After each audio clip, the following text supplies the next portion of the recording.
आणि यापुढची बातमी भगतसिंग कोश्यारी यांच्या संदर्भातली आहे। राज्याचे माजी राज्यपाल भगतसिंग कोश्यारी पुन्हा एकदा चर्चेत आलेले आहेत आणि या वेळेला ठाकरे विरुद्ध भगतसिंग कोश्यारी असा वाद रंगल्याचं चित्र सुद्धा आपल्याला पाहायला मिळतंय।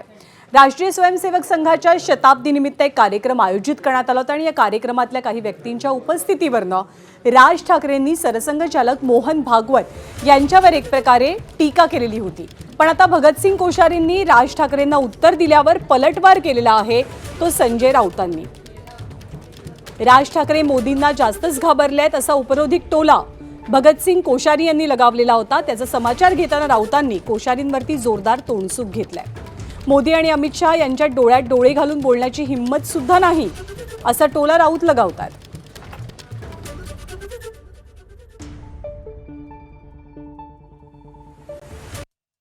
वो सब लोग नरेंद्र मोदी से नहीं डरे होंगे। मैं राज का बहुत सम्मान करता हूँ, लेकिन मुझे लगता है वो ज़्यादा ही नरेंद्र मोदी से डर गए। उनका डरना नहीं चाहिए, उनको मोदी जी के निकट जाना चाहिए। उम्र में मेरे छोटे भाई हैं और अच्छे कड़क नेता हैं।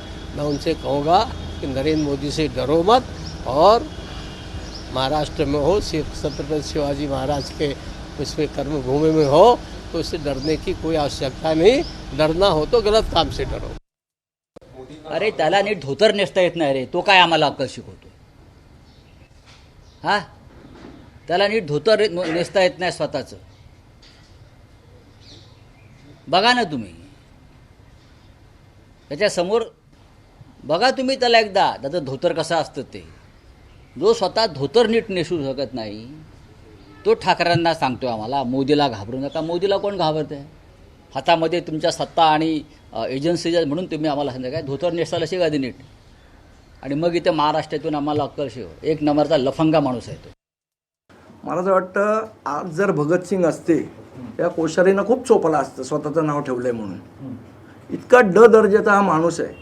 खरं तर त्यांचं नावच भगतसिंग ठेवलं नाही पाहिजे, कारण ज्या भगतसिंगांनी देशासाठी शहीदत्व पत्करलं त्या भगतसिंगांचं नाव या माणसाला देणं म्हणजे त्यांचा अपमान आहे। त्यामुळे पहिलं त्यांनी नाव बदलावं अशी आमची मागणी आहे।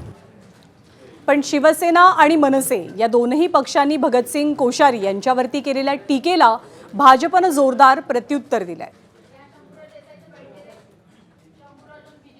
महाराष्ट्रामध्ये लफंगेगिरी कोणी केली असेल तर संजय राऊत तुम्ही केली, आणि तुमच्या या लफंगेगिरीमुळेच भगतसिंह कोश्यारी यांनी संजय राऊतांचाही लंगोट सोडला आणि उद्धव ठाकरेंचाही लंगोट सोडून त्यांना महाराष्ट्रासमोर उघडं करण्याचं काम कोश्यारीजींनी केलं।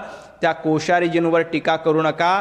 कोश्यारीजी नसते तर तुम्ही त्याच वेळेला महाराष्ट्र विकून खाल्ला असता। कोश्यारीजी नसते तर कोविडच्या काळामध्ये महाराष्ट्राचं वाटोळं तुम्ही केलं असतं आणि करोड रुपयाची कंत्राटं जशी आत्ता लोकांच्या घशामध्ये घालण्याचा प्रयत्न केला तशी करोडो रुपये तुम्ही स्वतःच्या घरामध्ये घातले असते। फक्त कोश्यारीजी होते त्यामुळे तुमचा लंगोट काढण्याचं काम त्यांनी केलं होतं। एबीपी माझा, उघडा डोळे बघा नीट।